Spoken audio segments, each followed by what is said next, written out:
할렐루야. 좋으신 하나님께 영광 감사 올려드립니다. 예수님의 이름으로 여러분 모두를 축복합니다. 오늘도 여호와이래입니다. 하나님께서 반드시 은혜 중에 응답 가운데 저와 여러분을 인도하시는 귀하고 복된 날 될 것입니다. 오늘은 32편 8절로 11절 말씀 묵상합니다. 기도하겠습니다.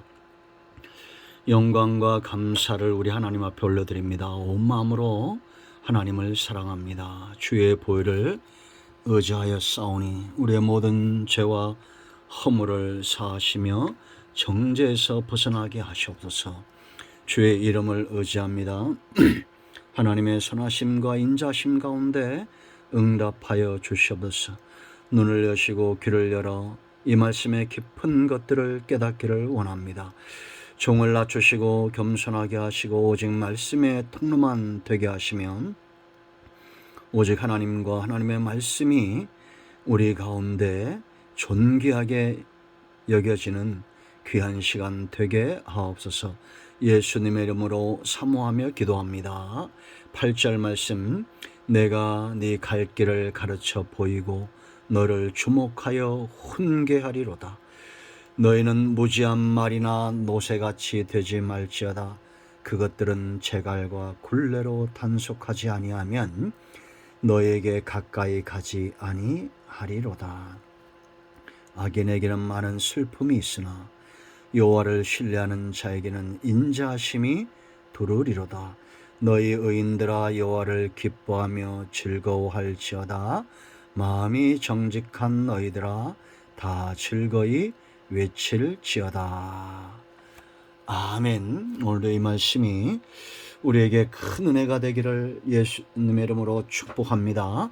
자, 8절 보세요 여러분. 놀라운 고백입니다. 저는 다윗이 이 말을 할 때 여호와의 신에 충만해서 하나님의 신에 붙들림 바 되어서 이렇게 말했다는 확신이 있습니다. 느껴지지 않습니까? 마치 옆에서 들리는 것 같습니다. 내가 네 갈 길을 가르쳐 보이고 너를 주목하여 훈계하리로다. 이런 단호한 결단력 있는 말을 할 수 있다는 것이 축복입니다. 다윗의 입에서 나오는 이 말씀이 놀랍고 복이 되고 이런 말을 하는 다윗이 참 우리가 흠모가 되지 않습니까? 다윗과 같은 동년대를 살았던 사람이 얼마나 복이 있을까요? 그의 입에서 나오는 말을 듣고 그의 신앙을 가까이서 지켜보며 그와 동행했던 사람들은 참 복이 있는 인생들입니다. 그러나 여러분, 다윗보다도 복 있는 사람들이 바로 여기에 있습니다. 이런 시대가 없었죠. 성령을 부어주시는 남종과 여종과 젊은이와 늙은이들에게 성령을 부어주시는 시대에 우리가 있습니다. 그렇다면 우리는 다윗보다도 더 단호하게 우리 길에 대한, 저와 여러분이 가야 될 길에 대한 확신이 있어야 되고 누군가를 훈계할 수 있는 영적인 나비가 되어야 됩니다. 은혜는 체험되는 겁니다. 그래서 귀한 겁니다. 체험에서 나온 확신이죠. 그가 복이 있다. 죄의 문제가 해결되고 하나님과의 관계가 회복이 되고 이제는 은밀한 곳에서 하나님을 만나는 구원의 노래 가운데 휩싸여 있는 그의 생애가 얼마나 놀랍습니까? 그 다윗이 훈계합니다. 그 첫 번째가 뭡니까? 9절, 너희는 무지한 말이나 노새같이 되지 말지어다. 그것들은 재갈과 굴레로 단속하지 아니하면 너에게 가까이 가지 아니하리로다. 노새처럼 살지 말라는 겁니다. 노새와 같이 사는 인생이 있다는 겁니다. 이들은 어떤 자들입니까? 무모한 자들이고 쓸데없는 고집이 강한 자들입니다. 여기 보세요. 무지한 말 그랬습니다. 악하고 어리석고 의미 없는 말, 노새처럼 완고한 자, 완악한 자입니다. 허물, 완악한 마음이라고 그랬죠. 죄에 고집스럽게 탁해서서 벗어나는 겁니다. 이제는 정죄, 오만한 자리에 앉아 있는 겁니다. 마치 노새와 같습니다.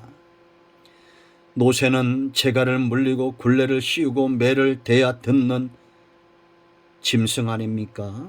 여러분, 왜 우리가 인간으로 태어나 존귀한 하나님의 자녀가 되어서 짐승처럼 매를 맞아야 말을 듣는 그런 인생이 되어야겠습니까? 여러분, 하나님 앞에서 하나님이 다루실 때 매를 대는 인생이 있고, 말씀을 보내사 위경에서 건지시는 인생이 있고, 그런가 하면 모세처럼 아브라함처럼 다윗처럼 벗으로 만나는 인생이 있습니다. 친구로, 벗으로. 우리는 어떠해야 될까요? 친구가 그 친구를 사랑하면 목숨까지 내어줄 수 있다. 주님의 말입니다. 너희가 나를 사랑하면 내 계명을 지키라고 말합니다. 고집스럽게 하나님의 말씀을 떠나지 않는 인생들을 말합니다. 여러분, 우리는 벗으로 친구로 나의 주 나의 하나님 나의 힘이 되신 여호와를 사랑해야 될 줄로 믿습니다. 주님을 그렇게 만나길 원합니다. 자, 두 번째 권면 있습니다. 10절 말씀 보세요. 노새에서 벗어나 이제는 이 단계로 올라가야 됩니다. 10절 악인에게는 많은 슬픔이 있으나, 이 악인은 누구예요? 완악한 자들이죠. 노새와 같은 자들이죠. 여호와를 신뢰하는 자에게는 뭐라 했습니까? 인자하심이 두른다. 인자하심에, 여러분 보세요. 슬픔에서 못 벗어나는 인생이 있고 하나님의 인자하심에서 벗어날 수 없는 인생이 있습니다. 이 삶은 너무나 다른 거죠. 악한 길을 걸어가면 결국은 슬픔이 진을 치게 되어 있습니다. 고통과 그것이 굴레가 되고 그렇게 그 가운데서 벗어나지 못하는 거예요. 그러나 여러분, 인자가 포위한 사람이 있어요. 포진한 사람이 있습니다. 그들은 바로 믿는 자들이죠. 하나님을 신뢰하는 자들. 악인은 죄를 가까이 합니다. 그러나 의인은 하나님을 가까이 합니다.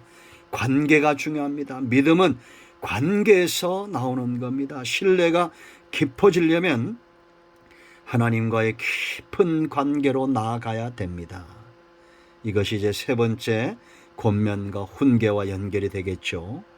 여러분, 양과 목자의 관계를 주목하십시오. 세월이 가면서 목자가 그 양을 압니다. 목자만 합니까? 양도 압니다. 신뢰가 깊어진 겁니다. 하나님과 어떤 관계를 맺고 있습니까? 사람의 마음은 두 마음을 품을 수가 없습니다. 나는 무엇에 깊은 관계를 맺고 있는지, 하나님과 깊은 관계를 맺고 있는지, 아니면 세상인지 악인지 죄인지 어떻게 알 수 있습니까? 슬픔이 있고 염려가 있고 메마른, 여러분 3절과 4절인 대로 심령이 메말라 있고 신음하고 마른 가뭄 같은 사람들은 그 말하는 것이 무지한 말이고 남을 박해하고 그 속에서 선한 말이 나올 수가 없습니다. 말하는 것을 보면 그 사람이 누구인지 알 수 있겠죠. 베드로가 예수님을 3번 부인했지만 부인할 수 없었습니다. 사람들이 네가 말하는 것을 보니 너도 그 당이다라고 말했습니다. 우리는 의인의 심령, 의인의 중심을 가진 자들이 되어야 됩니다. 이것은 관계에서 옵니다. 내가 오늘 누구와 관계를 맺고 있는지. 이제 하나님과 관계를 맺은 사람들은 11절의 삶이 자연스럽게 저절로 열매로 나타납니다. 너희 의인들아, 신뢰하는 자죠. 여호와를 기뻐하며 즐거워할 자다. 마음이 정직한 너희들아 다 즐거이 외칠지어다. 의인들, 믿음의 사람들, 그들은 하나님만으로 기뻐하고 즐거워합니다. 왜? 사랑에 빠진 거예요. 여러분, 세상은 믿을 수 있는 사람을 찾지만 신앙은 사랑받았기 때문에 믿는 겁니다. 다르죠? 순서가. 결국 이들은 이렇게 여호와를 의뢰하고 기뻐하고 즐거워함으로 그들의 삶에는 정직함이 있습니다. 하나님이 기뻐하는 자들입니다. 하나님이 기뻐하는 사람들은 하나님만으로 즐거워하고 기뻐하게 되어 있습니다. 우리가 여호와를 기뻐하는데 하나님은 얼마나 우리를 기뻐하시겠습니까? 노새 같은 삶에서 벗어나 믿음의 단계로 나아가고 이제는 사랑의 정점에 이른 겁니다. 여호와를 기뻐하는 자, 하나님 앞에 정직하게 행하여 즐거이 외치는 자들, 하나님을 사랑하는 자들입니다. 아비의 훈계는 길잡이가 됩니다. 다윗과 동년대를 살았던 사람이 복이 있었던 것처럼 오늘날 성령 하나님, 아버지 하나님과 동행하는 저와 여러분 모두는 복이 있는 자들입니다. 여러분 모두를 예수님의 이름으로 축복합니다. 기도합니다. 예수님의 이름을 의지하기도 합니다. 이 말씀대로 되게 하여 주시옵소서. 우리 가운데 지혜가 있어 눈이 열리고 귀가 열려 훈계받는 인생들을 축복하시고 믿음에 서고 사랑이 깊어져서 오직 여호와만으로 인하여 즐거워하며 기뻐하는 하나님의 자녀들이 다 되게 하여 주시옵소서. 마음이 상한 자, 병든 자 치유하시고 회복시키시기를 원합니다. 예수님의 이름으로 사모하며 축복하며 취하며 기도합니다. 아멘. 예수님의 이름을 따라 응답이 우리 가운데 임하였습니다. 아멘. 할렐루야.